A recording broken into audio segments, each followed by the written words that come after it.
Olá, boa noite, eu sou Rosiane Kennedy e a partir de agora você confere comigo as notícias que circularam hoje nos corredores do poder. Hoje, o governo anunciou recursos para o combate e enfrentamento à seca. E a Polícia Federal fez uma operação para cumprir mandados de buscas, fez buscas em empresas que atuaram na campanha Dilma Temer. Tudo isso você vai conferir com a gente e muito mais. Teremos várias informações aqui. A partir de agora você confere as notícias nos corredores do poder, na TV Brasil e na Rádio Nacional. E o presidente da República, Michel Temer, esteve hoje no Nordeste, viajou a Alagoas para anunciar recursos para o enfrentamento da seca. Quem tem os detalhes sobre estes valores anunciados é a repórter Priscila Rangel, que fala com a gente diretamente dos estúdios da Rádio Nacional. Boa noite, Priscila. Boa noite, Rosiane. 15 estados do país que sofrem com os impactos da seca vão receber 755 milhões de reais em investimentos para a construção de 133 mil cisternas, microaçudes e programas de acesso à água. O presidente Michel Temer anunciou as medidas hoje em Maceió e contou que o Nordeste será beneficiado também pelo dinheiro da repatriação de recursos mantidos no exterior. Temer disse que gostaria de ser lembrado ao final de seu mandato como o maior presidente nordestino que passou pelo Brasil, apesar de ter nascido em São Paulo, e que ficaria feliz em levar água para o Nordeste. Vamos ouvir. Se ao final do meu mandato eu puder dizer, olha aqui, agora nós levamos água para o sertão, que não é água da chuva, mas é água levada pelas obras feitas pelo governo federal, eu já me dou por feliz, por satisfeito, para dizer, puxa, fiz um bom governo, porque redimi o problema da água no Nordeste. De acordo com o Ministério do Desenvolvimento Social e Agrário, a expectativa é de que mais de 1 milhão de pessoas sejam beneficiadas com os projetos em 759 municípios. Sobre a transposição do Rio São Francisco, iniciada há 15 anos, Michel Temer disse que o governo liberou verbas suficientes para que as obras sejam retomadas e que em fevereiro será inaugurado o trecho leste, que sonha em terminar o eixo norte e outras obras até o final do mandato. Rosiane. Obrigada, Priscila, que daqui a pouquinho volta com outras informações diretamente dos estúdios da Rádio Nacional. Agora falar um pouquinho de bastidor sobre essa decisão do presidente Temer de fazer o anúncio lá em Alagoas. E também uma observação, hoje a gente está fazendo o programa ao vivo de um corredor que vocês não conheciam ainda aqui, pelo menos no nosso jornal. A gente está dentro do Palácio do Planalto neste exato momento, porque toda a pauta hoje, o que circulou de noticiário nos corredores do poder, foi principalmente referente a notícias aqui do Palácio do Planalto. Então, por isso, a gente está sempre onde a notícia acontece e hoje a gente está aqui dentro do Palácio do Planalto, é bem no salão de entrada do Palácio do Planalto. Só uma curiosidade para você que, no caso, está assistindo pela TV e não pela Rádio Nacional, aqui atrás da gente, assim, ó, é uma área que dá acesso aos elevadores e dos elevadores aos gabinetes, inclusive ao gabinete da presidência da República, né, do presidente Michel Temer. E em relação aos bastidores sobre essa decisão de fazer o anúncio no Nordeste, a gente lembra o seguinte, isso pode ser considerado, pode ser feita uma leitura política de que a opção por fazer o anúncio exatamente em Alagoas é uma forma de o presidente Temer afagar o presidente do Senado Federal, Renan Calheiros, que é do estado de Alagoas. E por que isso? Justamente porque o presidente Temer quer fazer um gesto de agradecimento ao empenho de Renan Calheiros na votação de matérias que foram consideradas muito importantes para o Palácio do Planalto neste primeiro semestre de gestão aí do presidente Michel Temer, como, por exemplo, a aprovação da PEC do teto de gastos. Então, é um afago, sim, no ambiente político. A leitura que se fez hoje desse gesto foi exatamente esse. E Temer, inclusive, lá no evento em Alagoas, fez questão de ressaltar a importância das relações com o Congresso Nacional, a importância importância de conversar. Diz que conversa muito com o Congresso Nacional e ressaltou o que a gente pode dizer uma espécie de taxa de sucesso. Aí essa expressão é minha, uma taxa de sucesso do governo em relação às matérias enviadas pelo governo para o Congresso Nacional. Ele disse que ressaltou aí que das matérias enviadas pelo governo para o Congresso conseguiu uma aprovação de 88%, portanto, comemorou esta relação com o Congresso Nacional hoje neste evento em Alagoas. Mas isso é apenas mais um dos bastidores que você confere com a gente aqui nos Corredores do Poder. Agora a gente vai diretamente à redação da Agência Brasil para conversar com Carolina Pimentel, nossa editora da agência. E ela vai trazer informações importantes, tá? Para você que está aí nos acompanhando, nos ouvindo, porque são informações de prestação de serviço para você ficar atento com datas e não perder esses fatos importantes da semana. Carolina. Boa noite, Rosiane. Isso mesmo, né? A gente está na última semana do ano, é preciso ficar atento aí a vários prazos que estão terminando. Por exemplo, o prazo para a renovação do contrato do Fundo de Financiamento Estudantil FIES termina nesta sexta-feira. Lembrando que os contratos do FIES precisam ser renovados a cada semestre. Então, na quinta-feira termina o prazo para entregar no Banco do Brasil e na Caixa os documentos de regularidade de matrícula que foram emitidos em novembro. O Fundo Nacional de Desenvolvimento da Educação disse que os problemas apresentados na semana passada para a entrega desse documento nos bancos já foi resolvido. Outro prazo aí para ficar atento: quem tem direito a sacar o abono salarial de 2014 tem somente esta semana para fazer o saque. A retirada do benefício pode ser feita nas agências bancárias até o dia 29.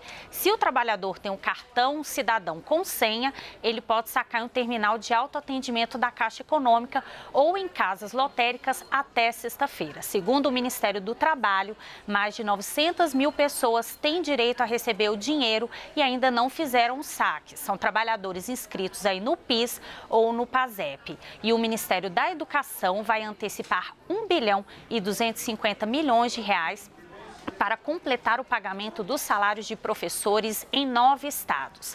A lei que estabelece o piso salarial dos professores e que regulamenta o Fundeb, a lei do piso aí, a lei que regulamenta o Fundeb, que é o Fundo da Educação Básica, elas determinam que a União deve ajudar os estados e municípios que não conseguem pagar o piso salarial do magistério. Atualmente, o piso é de R$ 2.135,64. Os estados que vão receber esse reforço são Alagoas, Amazonas, Bahia, Ceará, Maranhão, Pará, Paraíba, Pernambuco e Piauí. O Maranhão vai receber o maior valor, 312 milhões de reais. E o governo alterou também a forma como esse repasse será feito. Em 2017, o valor que vai ser repassado será de 1 bilhão e 290 milhões de reais, que será dividido em parcelas mensais. E quem explicou essa mudança foi o ministro da Educação, Mendonça Filho.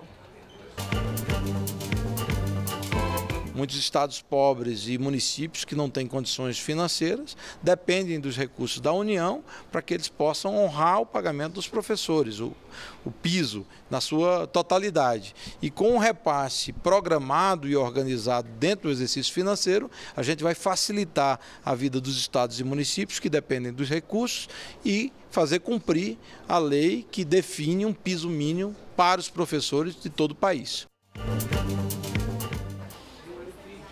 Rosiane, então a gente está aí, o ministro da Educação, Mendonça Filho, explicou que a partir de 2017, o repasse, essa complementação para os estados pagarem o piso salarial para os professores será mensal. Rosiane. Obrigada, Carolina Pimentel, que daqui a pouquinho volta também com outras informações da Agência Brasil. E a gente lembra você que todo noticiário que a gente traz aqui nos Corredores do Poder, você pode conferir com detalhes no site agenciabrasil.ebc.com.br. E pode também nos mandar uma mensagem, nos seguir nas nossas redes sociais para receber ao longo do dia inteiro todo esse noticiário atualizado. O Twitter da agência, @Agência Brasil, você pode também acompanhar o Twitter, @TV Brasil. E se quiser passar uma mensagem diretamente para mim, o meu meu Twitter, o meu perfil é @RoseanneKennedy. Roseanne com 2 N's, Kennedy com 2 N's e com DY.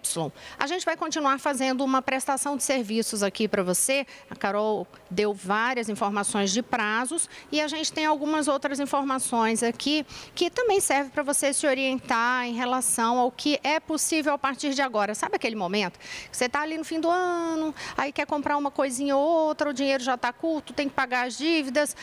Agora, a partir de agora, você pode fazer aquela negociação dentro de um padrão legalizado para ter um desconto nas compras à vista. Por que isso? Hoje foi publicada, no Diário Oficial da União a medida provisória que autoriza a cobrança de valores diferenciados de acordo com a forma de pagamento. A gente sabe que isso era uma coisa que sempre acontecia, mas acontecia de maneira ilegal, porque o que o Código de Defesa do Consumidor falava era em relação a você ter que cobrar o mesmo valor para pagamento à vista em dinheiro ou no cartão de crédito. Mas como as empresas pagam um percentual para as operadoras de cartão, terminavam muitas vezes fazendo uma negociação ali que não era legalizada. Agora, o governo, dentro daquele pacote de medidas de microeconomia, para poder incentivar a movimentação econômica interna no país, diminuir custos tanto para os empresários como também para você, consumidor, dentre essas medidas, houve essa autorização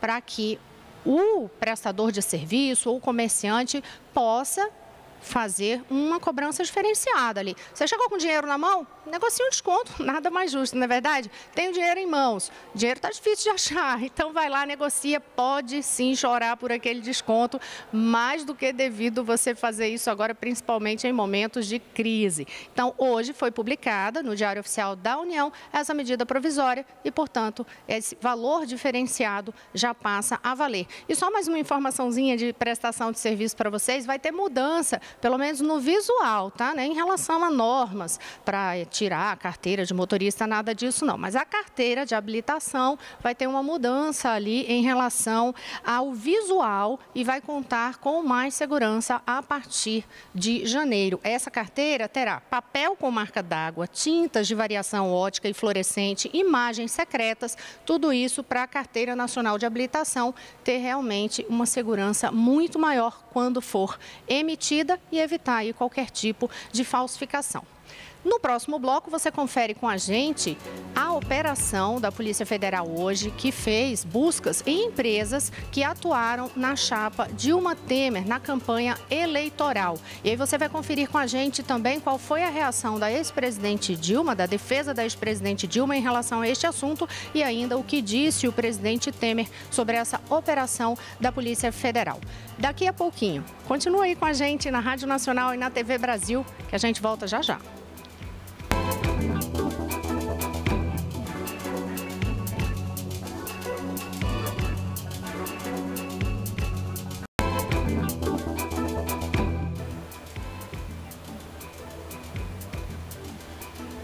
Olá, eu sou Roseanne Kennedy e estamos aqui de volta dentro do Palácio do Planalto para você acompanhar conosco as notícias que circularam hoje nos corredores do poder. No primeiro bloco, você conferiu com a gente que o governo anunciou hoje recursos para enfrentamento da seca em 15 estados e verificou também que foi publicada a medida provisória que permite que comerciantes e também prestadores de serviço cobrem valores diferenciados para cada tipo de pagamento, se é à vista, se é no cartão de crédito ou se é a prazo. Agora, a gente inicia este bloco falando de investigação. E quem tem os detalhes é Priscila Rangel, diretamente dos estúdios da Rádio Nacional. Hoje teve operação da Polícia Federal em relação àquela investigação sobre a chapa Dilma Temer. Priscila. Isso mesmo, Rosiane. 3 gráficas que prestaram serviços na campanha eleitoral de 2014 da chapa da ex-presidente Dilma Rousseff e do presidente Michel Temer são investigadas a pedido do TSE, Tribunal Superior Eleitoral. A Polícia Federal cumpriu hoje mandados de busca e apreensão em 20 endereços em São Paulo, Minas Gerais e Santa Catarina. O ministro Herman Benjamin, relator do processo no TSE, autorizou a quebra de sigilo fiscal de 15 pessoas físicas e jurídicas que, segundo ele, demonstraram indícios de irregularidade nos dispêndios eleitorais. Mas os nomes dessas pessoas não foram divulgados pelo TSE por questão de sigilo. A ação que motivou a investigação foi apresentada pelo PSDB para questionar as contas da campanha eleitoral de Dilma e Temer em 2014. As contas foram aprovadas com ressalvas por unanimidade no TSE. O processo foi reaberto e o PSDB pede a cassação da chapa Dilma-Temer. A expectativa é que a ação seja julgada pelo tribunal no primeiro semestre de 2017. Em resposta à operação, a defesa de Dilma divulgou nota garantindo que todas as empresas contratadas pela chapa Dilma-Temer atenderam aos requisitos legais de regularidade jurídica e de capacidade operacional, com a integral prestação dos serviços contratados, respeitados os critérios de preço, de mercado, qualidade, quantidade do produto e prazo de entrega. Rosiane. Obrigada, Priscila. E aí teve também essa observação, né, que eles disseram que causou perplexidade, indignação, esta operação da Polícia Federal hoje. O presidente da República, Michel Temer, lá naquele evento em Alagoas, que a gente comentou no primeiro bloco, ele foi abordado sobre este assunto. Depois do evento, ele concedeu uma entrevista coletiva e foi abordado sobre o assunto, perguntado diretamente se havia alguma preocupação dele em relação a esta operação de hoje. Michel Temer disse que foi uma operação normal e que não causa nenhuma preocupação. Ele disse que faz parte das investigações fazer esse tipo de operação de hoje, tomar depoimentos, fazer análise de material apreendido e que, portanto, está dentro da normalidade e que não causa perplexidade. A defesa de Michel Temer tenta também no Tribunal Superior Eleitoral separar essa avaliação sobre responsabilização na prestação de contas de Dilma Rousseff e de Michel Temer em relação a essa investigação da chapa Dilma Temer da campanha passada. E você continua conosco acompanhando esse noticiário aqui que circula nos corredores do poder, tanto na TV Brasil como também na Rádio Nacional. A gente volta agora à Agência Brasil para conferir com Carolina Pimentel outras informações, até porque a gente está falando de investigação, né? E aí a gente sabe que investigação, inclusive sobre escândalo envolvendo as apurações da Lava Jato, isso está no radar do Supremo Tribunal Federal em 2017. Carolina Pimentel fez um resumo para você que está nos acompanhando, um balanço imenso para você ter uma noção do que vem por aí na pauta do Supremo Tribunal Federal no ano que vem. Carol. Rosiane, a volta dos trabalhos no STF já deve ser marcada aí com um assunto que vai ter repercussão, né? Em fevereiro, após o fim do recesso da Corte, o Supremo Tribunal Federal deve homologar as delações premiadas de 77 executivos da construtora Odebrecht, que citaram nos depoimentos aí o envolvimento de políticos de vários partidos no esquema de desvio de dinheiro da Petrobras. Mais de 800 depoimentos já estão sendo analisados pelo ministro Teori Zavascki, que é o responsável pela Operação Lava Jato no STF. Outro tema que a Corte deve analisar no ano que vem é se o atual presidente da Câmara dos Deputados, Rodrigo Maia, vai poder concorrer à reeleição em 2017. Antes do recesso da Corte, o partido Solidariedade entrou com uma ação para tentar barrar uma eventual candidatura de Rodrigo Maia. O partido argumenta que o regimento interno da Câmara proíbe a recondução do presidente da Câmara dos Deputados ao cargo e que essa regra deveria ser aplicada ao parlamentar que tenha sido eleito para um mandato tampão, como foi o caso de Rodrigo Maia, que assumiu o cargo depois da renúncia de Eduardo Cunha. Na semana passada, Rodrigo Maia disse que ainda não decidiu se vai disputar a presidência da Câmara para um mandato aí de 2 anos e que vai tomar essa decisão após uma conversa com seu partido, o DEM, e outros deputados. Mas ele argumenta que não há impedimento legal para disputar a reeleição. Os ministros do STF devem analisar também um processo se grávidas infectadas pelo vírus Zika podem ser autorizadas a fazer um aborto. Não há data para esse julgamento. O STF pode ainda retomar a discussão sobre descriminalização do porte de drogas, que foi suspensa em 2015. E o plenário também pode apreciar aí em 2017 a validade dos contratos de trabalhadores terceirizados para atividade fim de empresas privadas. O tema é polêmico, envolve a relação entre patrões e empregados e pode, inclusive, dependendo da decisão, mudar a atual forma de contratação direta de funcionários no Brasil. O STF também tem na pauta aí discussão sobre venda de cigarros aromatizados no país e ensino religioso nas escolas. Assunto não vai faltar no STF no ano que vem, Rosiane. Carolina, nem assunto e, pelo visto, também não vai faltar polêmica, né? Porque você, inclusive, fez toda uma explanação aí a respeito dessa discussão sobre se Rodrigo Maia poderá concorrer. E isso vai gerar, assim, mais uma vez, aqueles momentos de desconforto. A gente que cobre política há muito tempo, está ali dentro do Congresso Nacional, a gente sabe que isso termina gerando aquele desconforto e o mal-estar envolvendo judiciário e legislativo. Isso ocorrendo é mais um dos episódios, porque foi um dos fatos que marcaram o ano de 2016, foi justamente os momentos, né? Foi justamente nesses momentos de mal-estar envolvendo legislativo e judiciário. Recentemente a gente teve, inclusive, o caso mais perto, né, que ocorreu, foi envolvendo aquela discussão se o presidente do Senado, Renan Calheiros, deveria ser afastado da presidência da casa. Ele ficou ali, no final das contas, sem poder ficar na linha sucessória da presidência da República, depois que o Supremo Tribunal Federal decidiu tornar Renan Calheiros réu naquela apuração de suspeita de desvio de dinheiro para pagamento de uma pensão